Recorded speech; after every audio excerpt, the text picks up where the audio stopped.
There is a particular kind of quiet that falls over a man when he stops being afraid and starts being careful. It doesn't announce itself. It doesn't feel like courage, at least not the kind people write about. It feels more like clarity, the way a room's dimensions finally reveal themselves after years of walking around in the dark, bumping into furniture you could have mapped long ago if you just turned on a light. I stopped being afraid on a Saturday morning in October. I was standing at the kitchen window with a white coffee mug, watching the neighbor's dog dig up the corner of the yard the way he does every single weekend without fail, and I made a decision so quietly and so completely that even I almost didn't notice it happening. There was no moment of resolve, no swelling music in my head, just a man at a window, a dog at the fence, and a decision that had been forming for 6 months finally settling into place like a last nail-driven flush. My name is Roy Callahan. I am 54 years old. I have been a residential contractor in Columbus, Ohio for 29 years. I have framed additions onto other people's homes.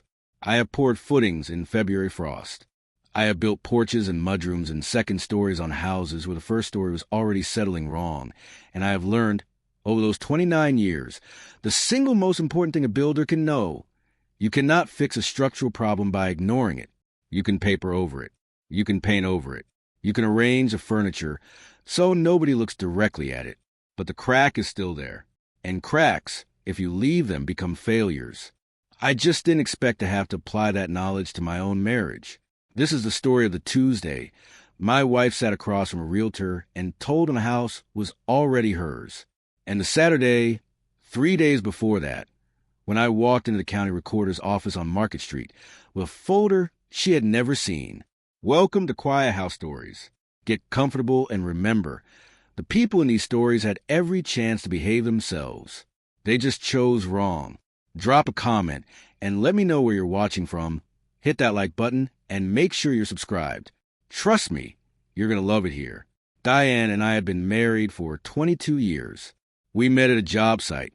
She was doing interior staging for a remodel I was finishing on Beaumont Drive, and she had opinions about load-bearing walls that turned out to be mostly wrong, and I had opinions about paint colors that turned out to be entirely wrong.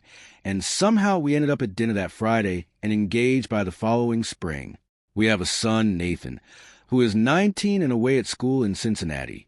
We have a dog named Gerald who digs up the yard on weekends without apparent remorse or shame. For most of those 22 years, things were fine. Not spectacular. Fine. We built a life on Sycamore Lane the way most people do. Steadily, quietly, with a fair amount of cornbread on Sunday nights and not a lot of ceremony about any of it. I am not a man who needs ceremony. I need things to be level and true, and for most of our marriage they were. I paid off the mortgage in February of 2019. That is not a small thing. I want you to understand that before anything else. That is 18 years of February paychecks and one fewer vacation than we probably should have taken, and driving a 2003 Buick LeSabre instead of the truck I had priced out 3 separate times and always decided against. I bought that house before Diane and I were married. The deed was in my name from the day I signed it. It stayed in my name because I had paid for it, maintained it, and because in 22 years of marriage neither of us had ever discussed changing that arrangement. It had simply never come up in a way that felt urgent. Until it did. What changed between us I cannot tell you precisely or cleanly, because I don't think it changed all at once. I think it shifted the way a foundation shifts, gradually, almost imperceptibly, until one day you notice the door doesn't hang straight, and you realize it's been crooked for longer than you thought. What I can tell you is when I first noticed something specific. It was April 3rd of last year, a Friday, late afternoon, and Diane was on the phone in the sunroom with her sister Carol, and I came in from a garage where I'd been running a diagnostic on the LeSabre. I came through the kitchen and toward the sunroom, and I caught the last 9 words of what Diane was saying into the phone. He doesn't have any idea what I'm planning. None. She saw me come through the doorway. She didn't hang up.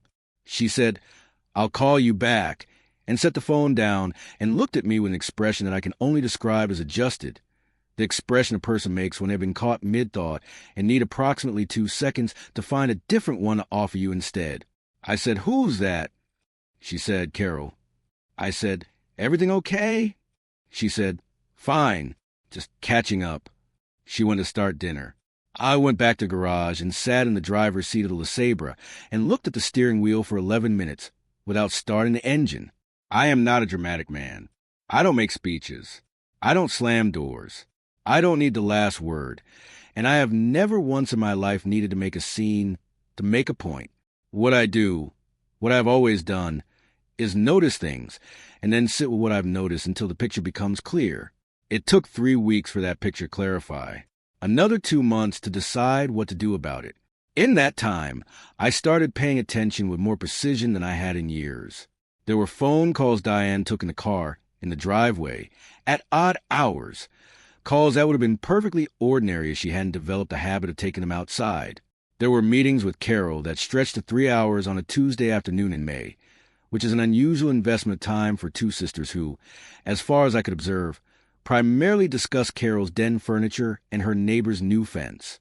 There was a morning in late May, a Wednesday, over breakfast, when Diane asked me, with the studied casualness of someone who has rehearsed a question, whether the house deed was in both our names or just mine. I told her it had always been in my name. I told her I'd owned it before we married. She said, and put her mug in the sink and did not ask again. That single syllable sat in me for longer than most full sentences have. I thought about it on job sites. I thought about it on the drive back from an estimate in Worthington on a Thursday morning. I thought about it on a Sunday when Diane went to Carol's for what she said was lunch and came back 4 hours later with a particular expression of a person who has spent time being agreed with. The thing about 9 words is that they don't leave you. They just wait. I called Dennis on the first Saturday in June. Dennis Carver is my older brother by 3 years. He retired from the Army in 2018 after 24 years of service.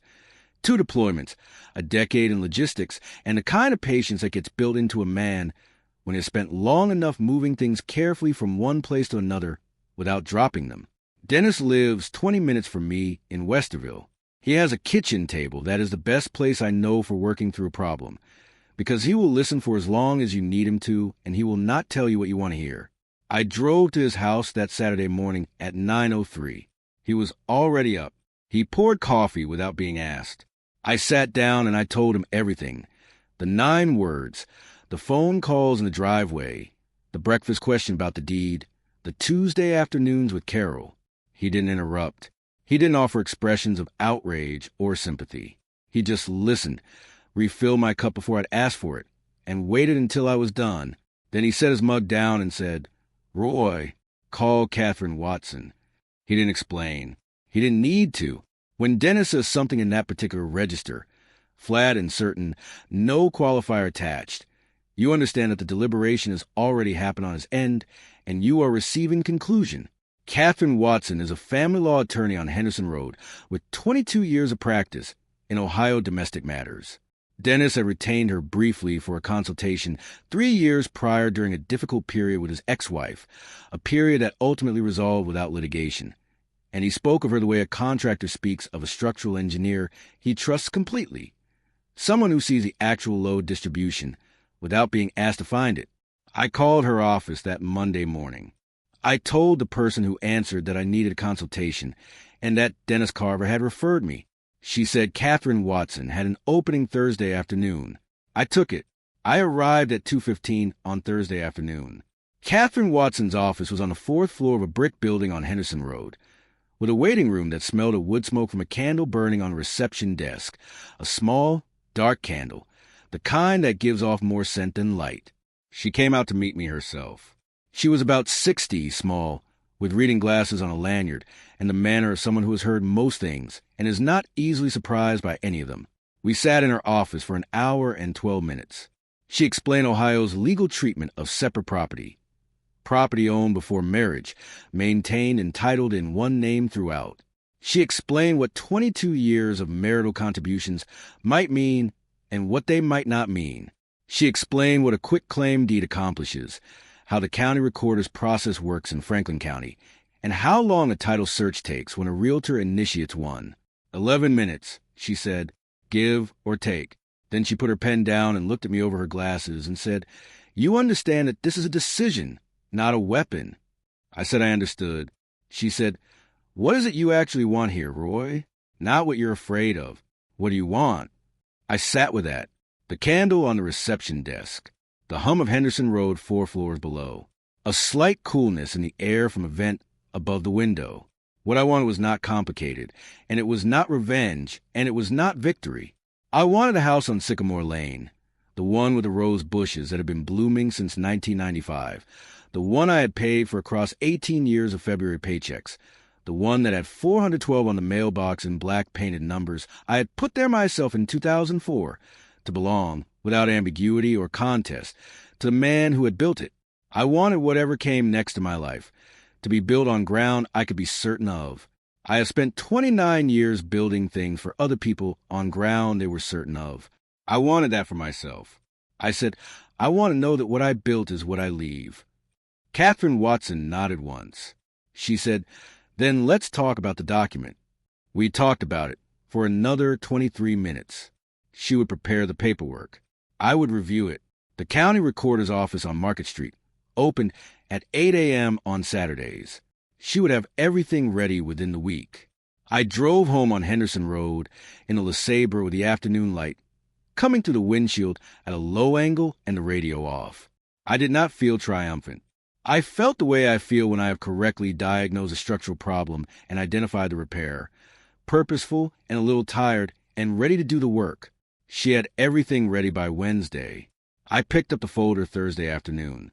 I drove it home and put on the kitchen counter and did not open it until that night, after Diane had gone to bed. It was 11:47 p.m. I want you to sit with what that moment looks like. The kitchen was quiet. The refrigerator was running. That low, consistent hum that you stop hearing after 22 years in a house until one night you notice it again and realize it has been there the whole time. Gerald was asleep on the rug by the back door with his chin on his paws. The rose bushes outside the kitchen window were just shadows in the dark. No color, no bloom, just the shapes of things that would come back in April the way they always did. I sat at the kitchen table with the manila folder in front of me and the white coffee mug I had not refilled since 9 p.m. I opened the folder and read through what Catherine Watson had prepared. I read it twice. It was clear. It was correct. It was 3 pages, and my name was on all of them, and there was a line at the bottom of the 3rd page for my signature. I thought about 22 years of Sunday cornbread. I thought about the 9 words in the sunroom on April 3rd, and the breakfast question in May, and the Tuesday afternoons with Carol. I thought about Nathan in Cincinnati, 19 years old, halfway through 2nd year, calling home less than he used to because that is what 19 looks like, and it is exactly right that it looks that way. I thought about whether he would understand this when I told him. I thought about what I would say. I thought about the LeSabre in the garage, and the rose bushes, and the recording number that would exist on a Monday in some county database in Franklin County, Ohio, and what it would mean for someone to pull a title search and find it. I closed the folder. I got up. I rinsed out the mug. I put Gerald's water bowl on the counter, so I would remember to refill it in the morning. I went to bed. The decision had been made long before that night.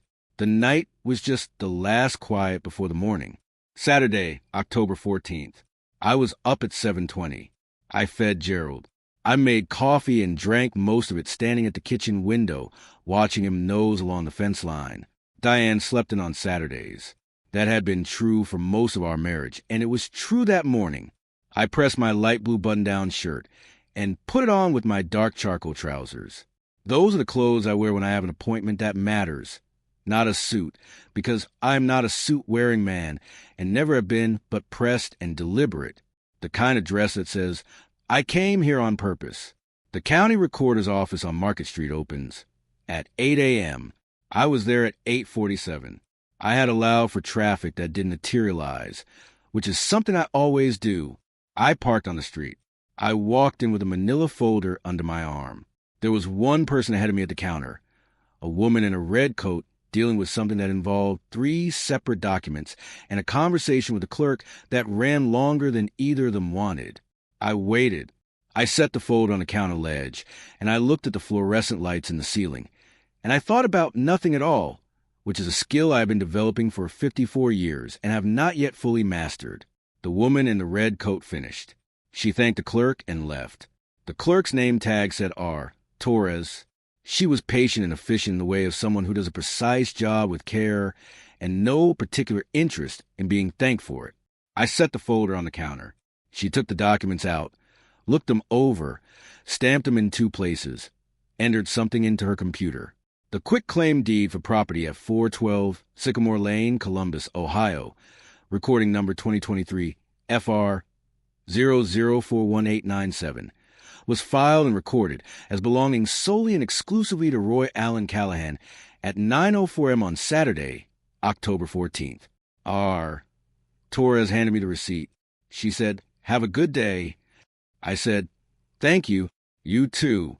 I walked out into the October morning. The air had that particular quality October air has in Columbus. Cool without being cold, with a faint smell of leaves that haven't quite turned yet but are thinking about it.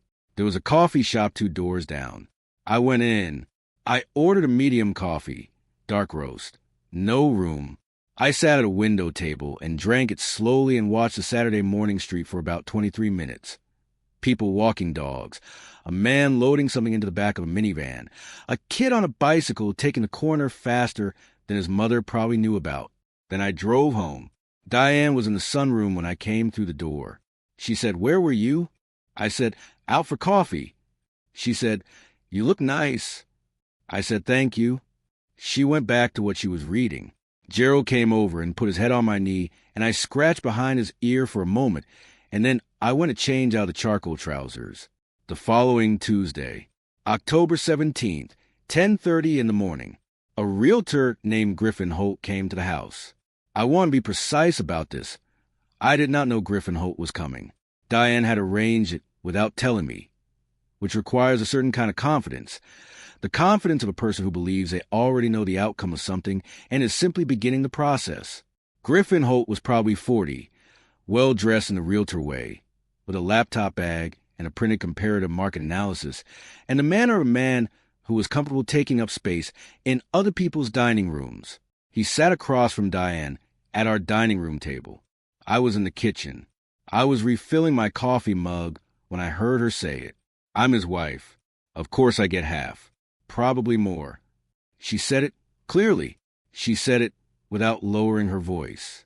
She said it with the ease of someone stating an obvious fact to a professional, the way you tell a mechanic what the problem is before you hand him the keys. I poured my coffee. I set the pot down. I did not go into the dining room. I stood at the kitchen counter with the white mugwort in both hands, and I looked out at the backyard and at Gerald nosing along the base of the rose bushes, which were long past blooming by October, just bare branch and waiting, and I thought, she has no idea. She is sitting 12 feet away from me with a realtor and a market analysis, and she has genuinely, completely no idea. That is a strange feeling to carry in your chest. It is not satisfaction, exactly. It is not pity, exactly. It is something closer to the feeling you get when you are on a job site and you can see a structural problem the homeowner hasn't noticed yet, a kind of remove, a quiet knowledge, a patience that doesn't require you to say anything at all because the building will say for you eventually. I finished my coffee. I heard Griffin Holt talk for another 15 minutes about comps and market timing. I heard Diane's voice rise and fall in agreement. I rinsed my mug and put it on the drying rack. When Griffin Holt was packing up to leave, I came to the doorway and said good morning and shook his hand. He had a firm handshake. He had an expression behind his professional smile that I recognized. The expression of a man who has been told something in the last 40 minutes that his own research is probably not going to support and who is not yet sure what to do with the gap between the two. He found out on Thursday. I was in the garage on Thursday afternoon, October 19th. It was 4:47 p.m. I had the hood up on the LeSabre and was replacing the thermostat housing, which had been running warm for 2 weeks. It is a straightforward repair on that engine. For bolts, a new gasket, about 45 minutes if you don't rush it. Diane came to the garage door. I heard her footsteps on the concrete, and I looked up. She had her phone in her hand. Her face was arranged the way a person arranges their face when they are working hard to hold in place. She said, "Roy, I need to talk to you." I set down the wrench. I wiped my hands on the shop rag. I said, "Okay." She said, "Griffin called. He says the title search came back strange. I said, strange how? She said, he says the deed. He says it's only in your name. Just yours. I said, that's correct. A pause. She looked at me steadily. He says there was a recent filing. I said, October 14th. Yes. She was quiet for a moment, outside the garage. Gerald was moving around in the yard, his collar tags making their small sound against quiet. The thermostat housing was still open on the engine. A cloud moved in the late afternoon light, came through the garage window at a different angle. She said, you did this on purpose. I said, I did. She said, before anything was official. I said, Diane. She stopped. I said, April 3rd, the sunroom. You were on the phone with Carol. I came in from the garage. You said 9 words before you saw me. I watched her face. I watched the recognition move through it. I said, I had every idea. She didn't respond. She stood there for a moment with the phone in her hand, and then she turned and went back into the house. I picked up the wrench. I finished the thermostat housing. I did not slam anything. I did not raise my voice. There was nothing left to say that the county recorder hadn't already said for me 3 days prior. I want to tell you something about Diane, because I think the story requires it, and because I think she deserves accuracy more than she deserves a villain's role. Diane is not a cruel person. I have thought about this at length in the months since October. Turn it over the way you turn over a piece of lumber looking for the defect, and that is a conclusion I keep arriving at. She was not planning something out of malice. She was not trying to take something that wasn't hers out of greed. What she was, and what I believe she had been for a number of years without being able to name it, was afraid. Her mother's divorce, when Diane was in her early 20s, had been the financial catastrophe that a divorce in that era and that circumstance often was. Her mother got very little, spent 30 years rebuilding from almost nothing, and never fully recovered the life she had expected to have. Diane had watched that happen at close range. She had absorbed it the way you absorb the things you witness when you're young enough that they feel like instruction. She had never asked me to change the deed, not once in 22 years. But the fear was always there, living quietly underneath the fine and the steady and the Sunday cornbread. The fear that if something happened, if the things she had built her life around came apart, she would find herself standing where her mother had stood, with nothing that was unambiguously hers. I understand that. I understand it completely. I am not saying it excuses the 9 words in the sunroom or the Tuesday afternoons with Carol or the realtor at my dining room table who had been invited into my house to discuss the division of property Diane had not paid for and had never legally held. I'm not saying any of that. I'm saying that the woman who made those decisions was not a villain. She was a frightened person who went to her sister instead of her husband, and that is a different thing. And the difference matters to me even now. Her attorney contacted Catherine Watson on October 31st. It was a Monday, Halloween as it happened, which I mention only because Nathan had called me the night before from Cincinnati, and we had talked for 40 minutes about nothing in particular, and it was one of the better phone calls we'd had in months. Catherine Watson called me at 9:15 that morning and walked me through what Diane's position was going to be. There were arguments to be made about marital contributions over 22 years, improvements to the property, shared maintenance costs, the general principle of equitable distribution. Catherine Watson was calm about all of them. She had seen all of them before. She said the case was manageable. She said it would take time.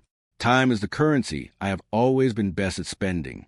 I have been spending it carefully for 54 years. A few more months of it was not going to break me.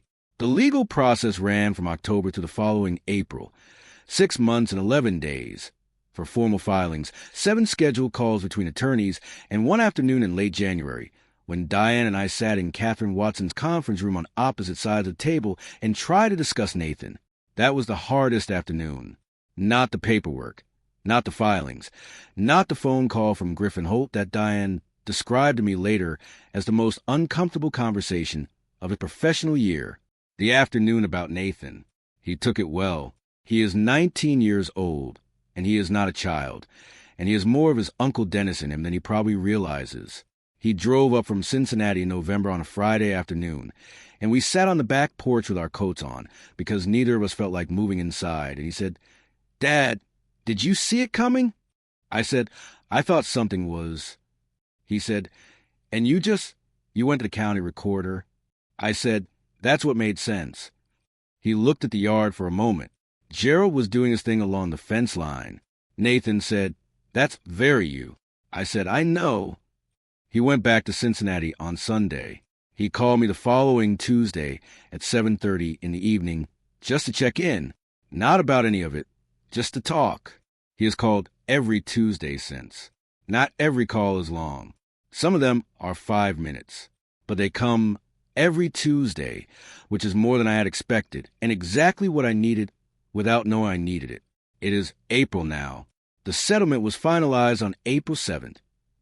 Catherine Watson sent me a copy of the final order by email at 8:59 in the morning, 1 minute before 9, which I noted with the small satisfaction of a man who appreciates precision, and I printed at the kitchen table and folded it into the green file folder I keep for property documents and put on the garage shelf between the wiring manual for the LeSabre and the original mortgage paperwork from 2001. It lives there now between two things that also took years to arrive at and also turned out to be worth the patience. Diane has an apartment on the east side of Columbus. I understand from Nathan that it is a good apartment. She has some furniture and the decorative plan from the sunroom and the photograph she wanted, and I understand that she is doing the work of rebuilding the way you do that work, one day at a time without ceremony, which is the only way it can actually be done. The rose bushes are blooming. They do it every April. They were blooming when I bought this house in 2001, and they bloomed through every February paycheck and every skip vacation, and every winter I wonder whether the foundation was sound.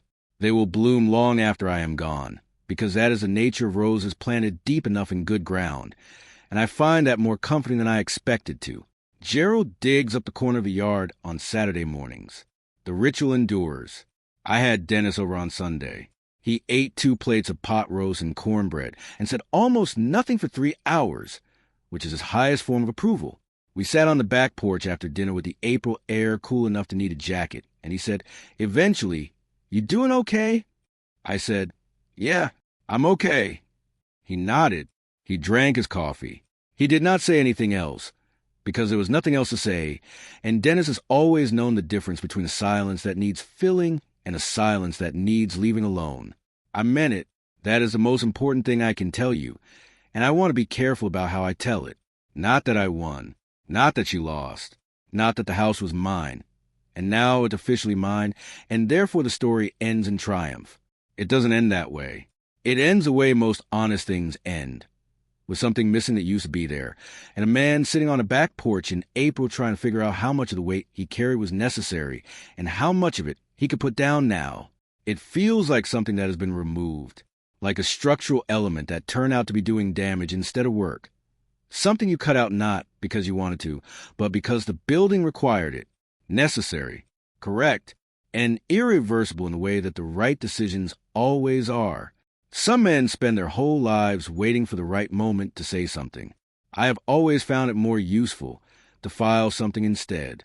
The house on Sycamore Lane is mine. It was mine before Tuesday. It was mine before October. It was mine the February morning in 2019 when I made the last payment, and did not call anyone to celebrate, because that is not the kind of man I am, and it has never needed to be. It remains mine now. The man who walks his floors on Tuesday mornings, who makes cornbread on Sunday nights, who watches the rose bushes bloom every April and lets Gerald dig up the yard because some battles are not worth fighting. That man is still, at 54 years old, exactly who he has always been. That is not a small thing. That is everything. If you enjoyed this story, join our community by hitting that like button and subscribing for more real, raw, and family-centered stories. And as always, thank you for being a part of Quiet House Stories. I will see you on the next one.